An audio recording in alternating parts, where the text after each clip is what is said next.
Today,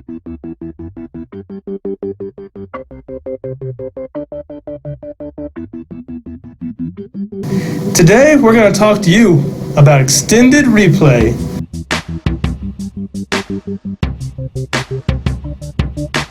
It changes not only the course of the Seahawks season, the Lions season is over anyways.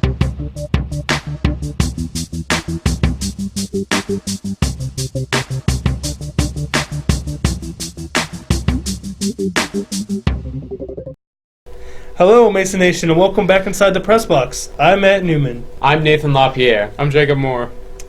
Today, we're going to talk to you about extended replay.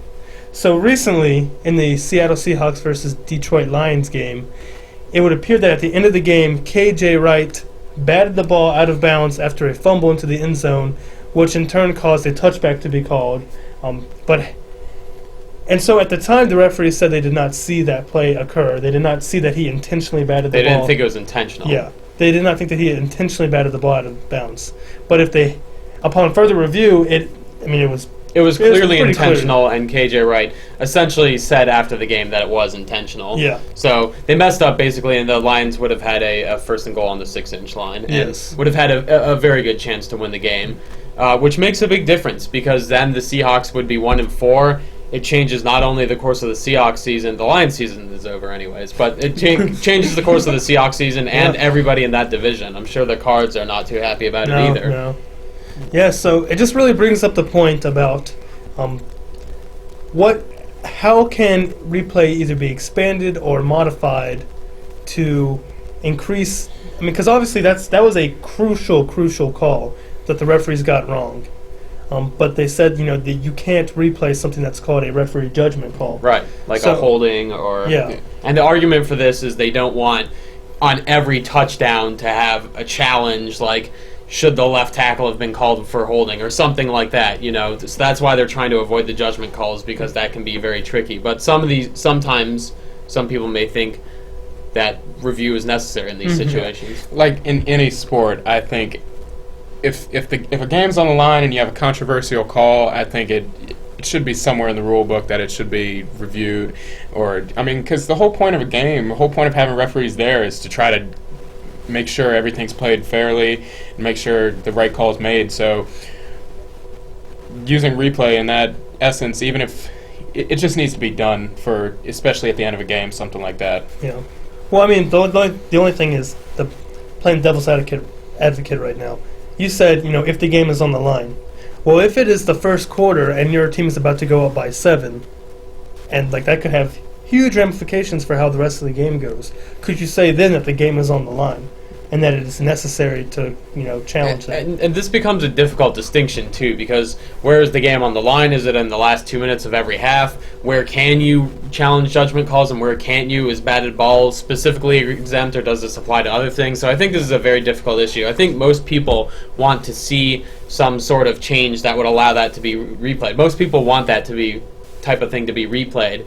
However, you have to specify some sort of procedure that defines a specific set of penalties that are not going to be reviewable, and to code that into NFL law is tricky because there's a lot of difficult boundaries. Yeah, that's exactly what I was saying, Matt. Exactly what I was saying. Exactly what I was saying. Yeah, but definitely what you were saying. It's got to be something. It's difficult to be written into a rule book, but it's something that I think needs to. It shouldn't be opinionated, like whatever time of the game, what should be considered game on the line, but definitely something that. Because that's something that should have been under review. So, but some people say it shouldn't. So. Maybe they could have some sort of system where they send it to the central office, because I know they're kind of pushing for that. I think in baseball, they do that in baseball. They send it to the central office. I don't know about the other sports, but if you send it to the central NFL office, and they could determine, yes, this is something that could be reviewed. And that way, it's not down to the referees on the field. They would ultimately be the ultimate deciders of the review process, but the fact of whether it needed to be reviewed could be sent in from the league. Because, the league is watching every game. They have knowledge of what's going on and, the potential ramifications for that. And I guess the question is, do we just classify the batted ball differently, or how far do we go with other penalties that can be huge, like a big pass interference call or something like that, which is a judgment call? Yeah. I mean, judging intent can be difficult. Yeah, I mean, you look at some of those pass interference calls, and like they're all every single wide receiver and every single cornerback are always constantly hand fighting. Right. But at what point does like this constitute a foul, or is this like a foul, or is that a foul? Oh no, where do the fouls begin?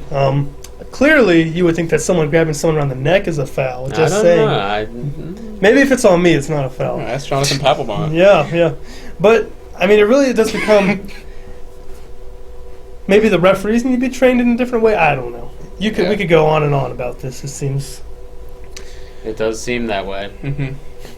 But, sorry to the Papelbon family. I know they're watching this. But, we dragged you into a completely different related sport. That was uncalled for. Yeah. We apologize to the Papelbon family. Yeah. Well, I think we've had very comprehensive coverage of this topic, the most comprehensive you'll ever hear. Yep. And thanks for joining us again on the Press Box, George Mason. I'm Nathan LaPierre. I'm Matt Newman. I'm Jacob Moore. Press on, George Mason. Press on. Press on.